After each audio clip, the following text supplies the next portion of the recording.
اعوذ باللہ من الشیطان الرجیم بسم اللہ الرحمن الرحیم وَإِذْ قُلْتُمْ يَا مُوسَىٰ لَن نُّؤْمِنَ لَكَ حَتَّىٰ نَرَى اللَّهَ جَهْرَةً فَأَخَذَتْكُمُ الصَّاعِقَةُ وَأَنْتُمْ تَنظُرُونَ ثُمَّ بَعَثْنَاكُم مِّن بَعْدِ مَوْتِكُمْ لَعَلَّكُمْ تَشْكُرُونَ۔ جب موسیٰ علیہ السلام نے اسرائیلیوں کو کہا کہ تم جو ہے وہ اپنے آپ کو جان قربان کرنے کے لیے پیش کرو، اور 70,000 افراد نے اپنی جان کا نذرانہ پیش بھی کر دیا، فرعون کیونکہ غرق ہو چکا تھا، تو اللہ تبارک و تعالیٰ نے موسیٰ علیہ السلام کو اجازت عطا فرمائی تھی کہ آپ اسرائیلیوں کو لے کر جا کر دوبارہ مصر میں آباد ہو جائے۔ ٹھیک ہے، جب انہوں نے بچھڑے کی پوجا کی، عبادت کی، تو اب توبہ تو کر چکے تھے، 70,000 بندہ قتل بھی ہو چکا تھا۔ پھر اللہ تبارک و تعالیٰ نے ارشاد فرمایا موسیٰ آپ 70 بندے لے کر کوہ طور پر آئے تاکہ یہ اپنے گناہ کی معذرت کریں اللہ کی بارگاہ اقدس میں۔ آپ اندازہ کریں کہ حالانکہ توبہ پہلے کر چکے ہیں، توبہ کے لیے اپنی جان بھی پیش کر چکے ہیں، پھر اس کے بعد یہ حکم فرمایا کہ اب آپ اس طرح کریں، ان میں سے آپ 70 بندے چن لیں اپنی قوم میں سے، اور چن کر آپ اللہ تبارک و تعالیٰ کی بارگاہ اقدس میں کوہ طور پر آ کر پھر جو ہے وہ اپنے ان کو کہے کہ اپنے عذر پیش کرے اور اللہ تبارک و تعالیٰ کی بارگاہ میں معافی مانگے۔ تو یہ ذرا وہ بات یہاں پہ آ رہی ہے، وَإِذْ قُلْتُمْ يَا مُوسَىٰ لَن نُّؤْمِنَ لَكَ حَتَّىٰ نَرَى اللَّهَ جَهْرَةً فَأَخَذَتْكُمُ الصَّاعِقَةُ وَأَنْتُمْ تَنظُرُونَ۔ اور جب تم نے کہا، یعنی اے یہودیو، جب تم نے کہا یا موسیٰ، اے موسیٰ علیہ السلام، لن نؤمن لک، ہم ہرگز آپ پر ایمان نہیں لائیں گے، حتیٰ نر اللہ جہرتاً، یہاں تک کہ ہم اللہ تعالیٰ کو ظاہر دیکھ لیں۔ فَأَخَذَتْكُمُ الصَّاعِقَةُ وَأَنْتُمْ تَنظُرُونَ، تو اچانک ایک بجلی نے آ کے لیا اور اس وقت تم دیکھ رہے تھے۔ ثُمَّ بَعَثْنَاكُم مِّن بَعْدِ مَوْتِكُمْ لَعَلَّكُمْ تَشْكُرُونَ، پھر ہم نے تمہیں مارنے کے بعد پھر ہم نے تمہیں اٹھایا، لَعَلَّكُمْ تَشْكُرُونَ، تاکہ تم شکر گزار بن سکو۔ ہوا یہ کہ جب موسیٰ علیہ السلام 70 بندے لے کر کوہ طور پہ چلے گئے، تو انہوں نے کہا، موسیٰ علیہ السلام کو کہنے لگے، اللہ جی بات یہ ہے، ہم آپ کے ساتھ آ تو گئے ہیں، لیکن جب تک ہم رب کو اپنے سامنے نہیں دیکھیں گے نا، ہم آپ کی بات نہیں مانیں گے، ہم آپ پر ایمان نہیں لائیں گے۔ کیسی بدبخت قوم ہے، ان کے سامنے کیا کچھ نہیں ہو چکا، لیکن اس کے باوجود کہتے ہم نہیں ماننے والے۔ تو ہوا کیا، فرمایا کہ فَأَخَذَتْكُمُ الصَّاعِقَةُ وَأَنْتُمْ تَنظُرُونَ، جب انہوں نے یہ ڈیمانڈ کی نا کہ اب رب ہمارے سامنے آئے، تو اچانک ایک بجلی کڑکی، 70 کے 70 بندے ہی مارے گئے۔ ٹھیک ہے، موسیٰ علیہ السلام نے دیکھا کہ 70,000 وہاں مر چکے ہیں، 70 اب یہاں مر گئے ہیں، تو اللہ تبارک و تعالیٰ کی بارگاہ اقدس میں عرض کی، میرے مالک، میں اگر مارنا ہی تھا تو وہیں پہ ان کو مار دیتا، کم سے کم سارے دیکھ تو لیتے، اب میں واپس جاؤں گا تو میں کیا جواب دوں گا ان کو کہ 70 بندے وہاں پہ مار گئے اور 70,000 یہاں پہ مارے گئے ہیں۔ تو اللہ تبارک و تعالیٰ کی بارگاہ اقدس میں جب موسیٰ علیہ السلام نے التجا کی کہ میرے مالک کرم فرما، تو اللہ تبارک و تعالیٰ نے پھر ان کو دوبارہ زندہ کیا۔ ٹھیک ہے نا جی، ہاں، پھر ان کو زندہ فرمایا، ثم بعثناکم من بعد موتکم لعلکم تشکرون، ہم نے تمہارے مرنے کے بعد پھر تمہیں اٹھایا۔ کیوں؟ کیونکہ انہوں نے اللہ کے نبی کے سامنے کھڑے ہو کے کہہ رہے لن نؤمن لک، ہم تو نہیں مانیں گے آپ کو۔ تو رب کی غیرت جو ہے وہ ظاہر ہے، یہ بات اتنا تو گوارا نہیں کرتے نا، کوئی نبی کے سامنے کھڑا ہو کے اتنی جرات کر کے کہ جی ہم تو آپ کو نہیں مانتے۔ تو اللہ تبارک و تعالیٰ نے موسیٰ علیہ السلام کی یہ بے ادبی ہے کہ موسیٰ علیہ السلام کے سامنے کھڑے ہو کے کہہ رہے لن نؤمن لک، ہم تو آپ کو نہیں مانیں گے۔ جب کلیم اللہ کے لیے رب کا اتنا جلال ہو سکتا ہے تو پھر حبیب اللہ کے لیے رب کا جلال کتنا زیادہ ہوگا۔ وہاں تمہاری جرت کیسے ہوئی ہے، تمہاری طبیعت چھٹ کر دیتا ہوں بھی جناب، ہے جی، ایک ہی بجلی آئی ہے، 70 کے 70 ہی مارے گئے، کہ تمہاری اتنی جرت کہ کلیم اللہ کے سامنے کھڑے ہو کے کہہ رہے ہو کہ جناب ہم نے تمہیں نہیں ماننا۔ ٹھیک ہے نا جی، پھر مارا اور پھر دوبارہ ان کو پھر زندہ کیا۔ ٹھیک ہے نا جی، طبیعت نہیں سٹ ہو گئی۔ آگے دیکھیں جی، جب وہ ہو کے وہاں سے واپس آ گئے، تختیہ بھی لے اپنا معافی مانگ کے آ گئے واپس، تو اب اللہ تبارک و تعالیٰ نے فرمایا بات یہ ہے کہ تمہارا جو وطن ہے نا، اب مصر نہیں ہوگا، اب یہاں سے اپنا بوری بستر سمیٹو، تم نے جا کے ملک شام رہنا ہے، فلسطین کے اندر، وہاں جا کے رہو تم، اور تم نے اب تمہارا جو پکا ٹھکانہ ہوگا وہ وہاں پہ ہوگا۔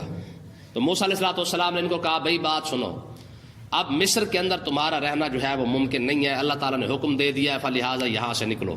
تو انہوں نے 1000 بہانے بنائے، ڈیڑھ درد، سر درد، پتہ نہیں کیا کچھ انہوں نے بہانے بنائے۔ تو موسیٰ علیہ السلام نے کہا نہیں، اب کوئی بہانہ نہیں چلے گا، اب جانا ہی پڑے گا۔ تو بہرحال نہ چاہتے ہوئے بھی مجبوراً جناب اللہ ان کو جناب بوری بستر اپنا سمیٹنا پڑا اور وہاں سے نکل پڑے۔ اب وہ نکل تو پڑے، لیکن ان کا حال کیا تھا؟ راستے کے اندر جب بھوک لگتی تو موسیٰ علیہ السلام کے پاس آ جاتے، پیاس لگتی پھر موسیٰ علیہ السلام کے پاس آ جاتے ہیں جی، دھوپ لگتی پھر بھی آ جاتے، چھاؤ لگتی پھر آ جاتے، سردی لگتی گرمی لگتی موسیٰ علیہ السلام کے پاس کھڑے ہوئے ہیں شکایتیں لے کر، لے جی اب ہم آپ کے ساتھ آ رہے ہیں تو ہمیں دھوپ لگ رہی ہے، آپ کے ساتھ آ رہے تو ہمیں کھانا چاہیے، آپ کے ساتھ آ رہے تو ہمیں پانی چاہیے، آپ کے ساتھ آ رہے تو ہمیں جناب رات کو چلنے کے لیے ہمیں سورج اپنا روشنی چاہیے۔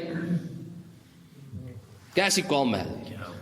فرمایا یہ واحد ایک قوم ہے، صرف آقا علیہ السلام کے صحابہ ہے۔ حضور نے فرمایا بدر میں جانا ہے، انہوں نے کہا جی حاضر، احد میں جانا ہے حاضر، حتیٰ کہ تبوک تک گیا، کسی ایک صحابی نے نہیں کہا یا رسول اللہ پانی اور روٹی کا کیا بنے گا، ایک صحابی نے بھائی کہ ساری زندگی کے اندر صحابہ کرام نے ایک مرتبہ بھی روٹی کی ڈیمانڈ نہیں کی، یا رسول اللہ جا تو رہے ہیں جنگ لڑنے کے لیے یا سفر کر کے جا رہے ہیں، ہمارے پاس دھوپ ہوگی یا چھاؤں ہوگی، کیا بنے گا کیا نہیں بنے گا، ایک مرتبہ بھی ڈیمانڈ نہیں کی ہے جی۔ غلام تھے نا، غلام یہودی غلام تھے نا۔ اب دیکھیں پھر کمی بندہ تھا نا، کمی۔ مولا علی فرماتے ہیں کہ جب طاقت پیسہ اختیار یہ چیزیں آ جاتی نا، بندہ بدلتا نہیں ہے، ظاہر ہو جاتا ہے، یہ مولا علی کا قول ہے۔ طاقت پیسہ اور اختیار، بندہ جب کسی کو مل جاتا نا بندہ بدلتا نہیں، ہاں ظاہر ہو جاتا ہے۔ مطلب ہے کہ پہلے کمی تھا، پیسہ نہیں تھا تو بس اپنا کمی پن ظاہر نہیں کر سکتا تھا، ٹھیک ہے، پہلے کمینہ تو تھا لیکن اختیار نہیں تھا، جب اختیار ملا تو اس نے کمینہ پن ظاہر کر دیا۔ اب دیکھیں نا ساری زندگی ان لوگوں نے محنت کی ہے، مشقت کی، مزدوریاں کی، کرنے کے بعد اسرائیلیوں کو، یہ فرعونیوں کو گھر جا کے دے کے آتے تھے، کماتے یہ تھے، کھاتے وہ تھے۔ ایک وقت ان کا یہ تھا، اور دوسرا وقت کون سا آیا؟ جب اللہ تعالیٰ نے ان کو آزادی عطا فرما دی، فرعون کو غرق بھی کر دیا۔ اب جب یہ آزاد ہو گئے ہیں، اب ایڈے جناب والا جناب یہ نازک مزاج بن گئے۔ انہوں نے کہا جی بات یہ کہ ہم دھوپ کے اندر کیسے چلیں گے، جب پہلے جب تم کڑک جو کاٹا کرتے تھے پھر کیا تھا؟ بات سمجھ آ رہی کہ نہیں آ رہی؟ جب فرعونیوں کو گندم پکا کے، فرعونیوں کو جناب والا سارا کچھ کاشت کر کے، ان کو جناب پوری فصل پکانے کے بعد کاٹ کر فرعونوں کو گھر پہ آ کے دے کے آیا کرتے تھے۔ اب کہتے جی ہم سے تو دھوپ میں ہی نہیں چلا جاتا، ہم سے تو بھوک برداشت نہیں ہوتی ہے، ہم سے پانی کے بغیر ہم گزارا نہیں ہوتا ہے، ہم رات کو چلیں گے کیسے؟ اوقات بھول گئے نا پیچھے والی، ٹھیک ہے۔ غلامی بھول گئے۔ آج بھی یہی حال ہے ہماری قوم کا، ہے کہ نہیں؟ باہر جو مرضی کرتے پھریں گے، نہ گرمی لگے گی، نہ سردی لگے گی، نہ دھوپ لگے گی، نہ پیاس لگے گی، کچھ بھی نہیں لگا، جیسے مسجد کے اندر آتے جائیں گے فوراً ٹھک کر کے بٹن دبائیں گے، ہے کہ نہیں؟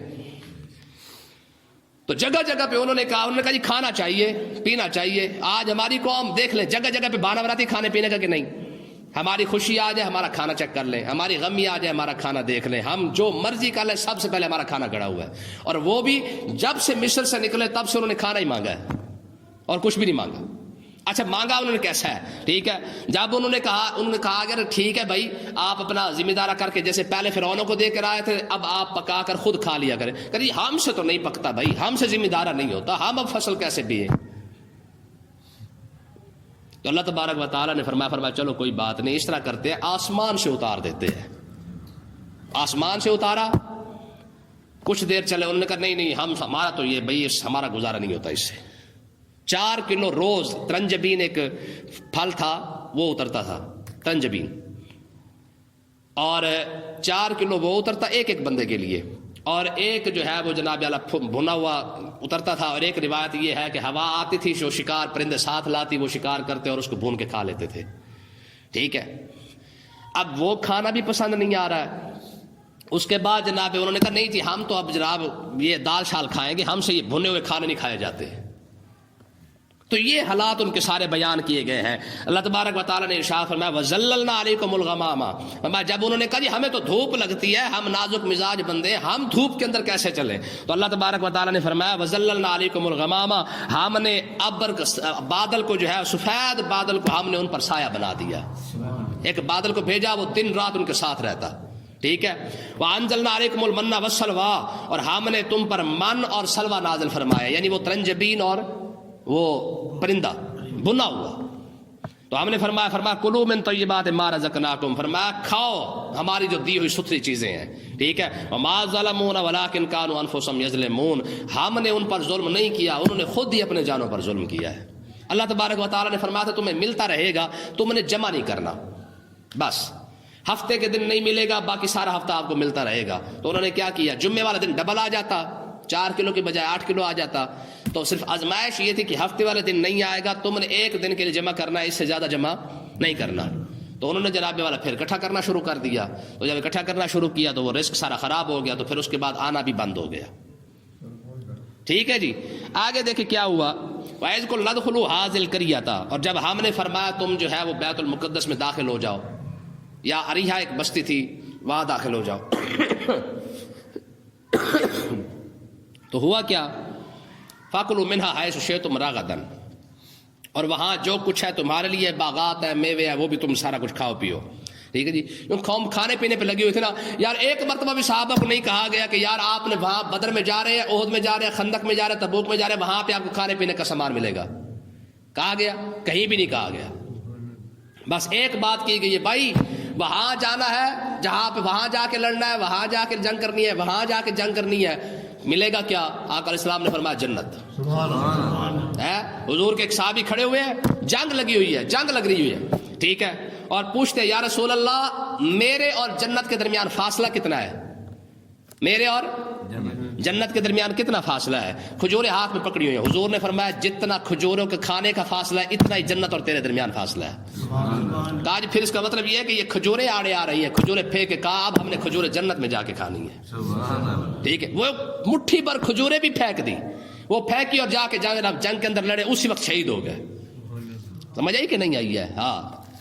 آج دیکھ لیں ہماری قوم انڈیا کی کیا اوقات ہے, کھانے کی خاطر ہم امریکہ سے بھی جنگ چھیڑ سکتے ہیں, اس میں کون سا مسئلہ ہے؟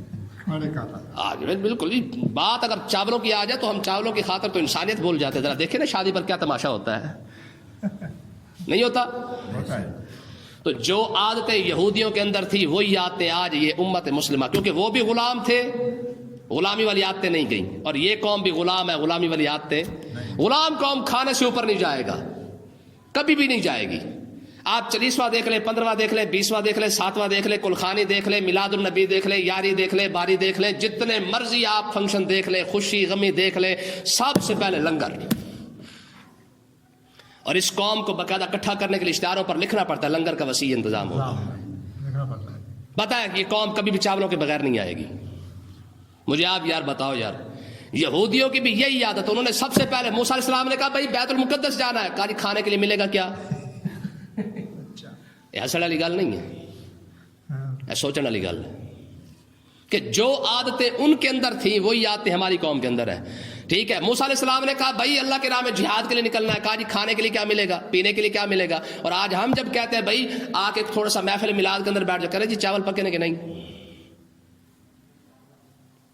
جب تک سب سے پہلے یار دیکھ لو, ہمیں کسی کی فوتگی کے ساتھ کوئی غرض نہیں ہے, ہم سب سے پہلے پوچھتے ہیں ہاں بھی کی پکایا ہے. عاشقان رسول ہے نا, وہ سب کچھ کرے تو غلام اور یہ سب کچھ کرے تو عاشقان رسول. کہتے جی ہم تو تبرک سمجھ کے جاتے ہیں, یہ تبرک اپنے گھر کے اندر کھا لینا. ٹھیک ہے. آپ بڑی سے بڑی تمیز, میں نے آپ کو مثال سنائی تھی نا, وہ پینڈو بندہ گیا شادی پہ, شادی تھی بڑے پڑھے لکھے لوگوں کی, پلیٹ انہوں نے پکڑی ہوئی ہے, کوئی پلیٹ کے اندر ہاتھ میں لے کے جا رہا ہے, ادھر جا رہا ہے, کوئی ادھر جا رہا ہے, کوئی ادھر جا رہا ہے. بندہ پریشان ہو گیا, بھائی نہ کرسی نہ چار پئی, آپ ہی آتے ہیں پلیٹ لے کے, آپ ہی ڈالتے ہیں, ڈال کے پھر چلے جاتے ہیں. کوئی ادھر کھڑا ہو کے کھا رہا ہے, کوئی ادھر کھڑا ہو کے کھا رہا ہے. انہوں نے کہا یار یہ کیسی کھانے پینے کا طریقہ ہے. انہوں نے کہا تمہیں پتہ کوئی نہیں, یہ سارے ایجوکیٹڈ ہیں, یہ پڑھے لکھے لوگ ہیں. انہوں نے کہا بلے بلے بلے. اس کا مطلب یہ ہے کہ ہمارے پنڈ کا جو کھوتا ہے وہ بھی پڑھا لکھا ہے, وہ بھی کھڑے ہو کے کھاتا ہے نا.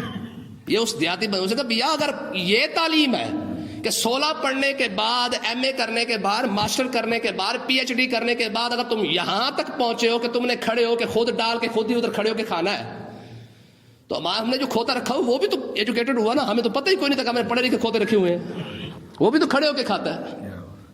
ہاں یہ اسلام ہی ہے، اسلام ایک ہی فن سکھاتا ہے کہ اگر پانی بھی پینا ہے تو بیٹھ کے پی، اگر کھانا بھی کھانا ہے تو سکون سے بیٹھ کے کھا ہے، اور اپنی طرف سے کھا، پوری پلیٹ بھرنے کی ضرورت نہیں ہے۔ یہ اسلام ہی ہے جو کہتا ہے کہ اگر بڑا سا پرات تمہارے سامنے آ جائے، جتنے بندے رل کے مل کے کھائیں گے رب اتنی زیادہ برکت عطا فرما دے گا۔ یہ اسلام ہی کہتا ہے کہ اپنی سائڈ سے کھا، کیونکہ درمیان کے اندر اللہ تعالیٰ برکت نازل فرماتا ہے جی۔ ہمارے بڑے بڑے بابو ٹائپ قسم کے جیسے پرات رکھا شادی کے سب سے پہلے اٹھ کے جناب والا کرسی سے جناب سب سے پہلے ڈالنا شروع کر دیں گے، تب انسانیت کہاں جاتی ہے، تب تہذیب کہاں جاتی ہے، سمجھے کہ نہیں آئی؟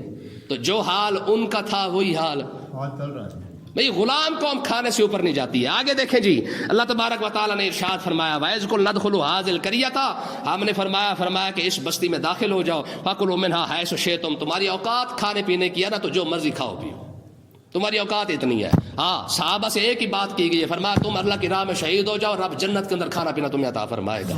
ہاں دنیا کے اندر تمہارے لیے کوئی نعمت کوئی وعدہ نہیں ہے۔ اس کا مطلب یہ ہے، دیکھیں نا حدیث پاک ہے، آقا علیہ الصلوۃ والسلام نے ارشاد فرمایا قیامت کے دن کچھ اجڑے ہوئے بالوں والے بھی ہے جی، منہ پر گرد و غبار ہوگا، اللہ کی بارگاہ اقدس میں حاضر ہوں گے۔ آقا علیہ السلام نے فرمایا ان کا مقام یہ ہے، رب عشاس مدفون بالابواب لو اقسم علی اللہ لابرہ، حضور نے فرمایا کہ وہ ایسے لوگ ہیں کہ اگر آدھی روٹی بھی مل جائے نا کھا کے جناب والا چلے جاتے ہیں، لیکن لوگ ان کی عزت نہیں کرتے، لیکن ان کا مقام اتنا بڑا ہے کہ اگر وہ اللہ کی قسم کھا لے رب پوری روئے زمین کو ان کی قسم کی خاطر ہی بدل دے گا، روٹی کی خاطر نہیں۔ اللہ اکبر۔ اللہ نے فرمایا بھائی وادخلوا الباب سجدا وقولوا حطۃ نغفر لكم خطاياكم، فرمایا کہ تم اس طرح کرو، اس بستی میں چلے جاؤ فلسطین میں، وہاں دروازہ ہے، اور وہ دروازہ ایسے سمجھ لو جیسے تمہارے لیے خانہ کعبہ ہے، وہ دروازہ ان کے لیے خانہ کعبہ کی منزل پر مقام پر تھا۔ تو فرمایا تم اس دروازے سے داخل ہو جاؤ سجدہ، سجدہ کرتے ہوئے، وقولوا حطۃ، اور تم یہ کہتے جاؤ کہ مالک ہمیں ہمارے گناہ معاف فرما، مالک ہمارے گناہ معاف فرما، پروردگار ہمیں بخش دے۔ فرمایا نغفر لکم خطایاکم، جب تم سجدہ کرتے ہوئے اس دروازے سے گزرو گے، معافی اور استغفار کرو گے تو ہم تمہارے خطائیں معاف فرما دیں گے، ٹھیک ہے۔ وَسَنَزِيدُ الْمُحْسِنِينَ، اور نیک لوگوں کو جو ہے ہم اور زیادہ عطا فرماتے ہیں۔ فَبَدَّلَ الَّذِينَ ظَلَمُوا قَوْلًا غَيْرَ الَّذِي قِيلَ لَهُمْ، تو اللہ تبارک و تعالیٰ نے ارشاد فرمایا ہوا کیا، فرمایا ظالموں نے وہ بات ہی بدل دی جو بات ہم نے کی تھی، ہم نے کہا تھا معافی مانگو، انہوں نے کیا کہا حبۃ فی شارۃ، رب نے فرمایا حطۃ کہنا، انہوں نے کہا حبۃ دانا، کھانا پینا۔ جب انہوں نے یہ بات کی نا، اور یہ بات انہوں نے مذاق میں کی، تو ہوا کیا، فرمایا کہ فانزلنا علی الذین ظلموا رجزا من السماء بما كانوا یفسقون، ہم نے اسی وقت ان پر عذاب نازل کیا ان کی اس نافرمانی کی وجہ سے، 70,000 بندہ دروازے سے گزرتے ہی وہیں پہ اللہ تبارک و تعالیٰ نے ہلاک کر دیا۔ کیوں؟ کیونکہ انہوں نے رب کے اس حکم کا مذاق اڑایا تھا۔ اللہ تبارک و تعالیٰ نے فرمایا تم نے حطۃ کہنا ہے، ٹھیک ہے، کہ پروردگار ہمیں معاف فرما دے، ہمیں بخش دے، اور انہوں نے اس لفظ کا، اس بات کا مذاق اڑایا۔ یار وہ ایک بات کا مذاق اڑایا، رب 70,000 بندہ ہی ہلاک کر دے، اور آج مسلمان ہو کے پورے دین کا مذاق اڑا رہا ہے۔ ہم نے کبھی سوچا کہ آخر ہمارے اوپر عذاب کیوں نہیں آتا؟ ہمارے بزرگ فرماتے ہیں ان کے چہرے مسخ ہو جایا کرتے تھے، یہ چھوٹا عذاب ہے، اس امت پر سب سے بڑا عذاب یہ ہے کہ رب ان کے دل کو مسخ کر دیتا ہے، قرآن حدیث کی بات ان کو سمجھ نہیں آتی، مذاق اڑاتے پھرتے ہیں۔ چہرے کا مسخ ہو جانا، چہرے کا بدل جانا، یہ چھوٹا عذاب ہے، اور دل کا مسخ ہو جانا فَإِنَّهَا لَا تَعْمَى الْأَبْصَارُ وَلَكِنْ تَعْمَى الْقُلُوبُ الَّتِي فِي الصُّدُورِ، اللہ نے فرمایا ہم جب کسی کو سزا دیتے نا اسے اندھا نہیں کرتے، رب جب کسی کو سزا دیتا ہے اسے اندھا لا تعمل ابصار، رب کسی کی آنکھیں نہیں لے لیتا، ہاں ولیکن تعمل قلوب التی فی الصدور، رب سینے میں دھڑکنے والے دل کو اندھا کر دیتا ہے، حق دیکھتے ہوئے بھی حق نظر نہیں آتا۔ اللہ تعالی ہمیں سمجھنے کی توفیق عطا فرمائے۔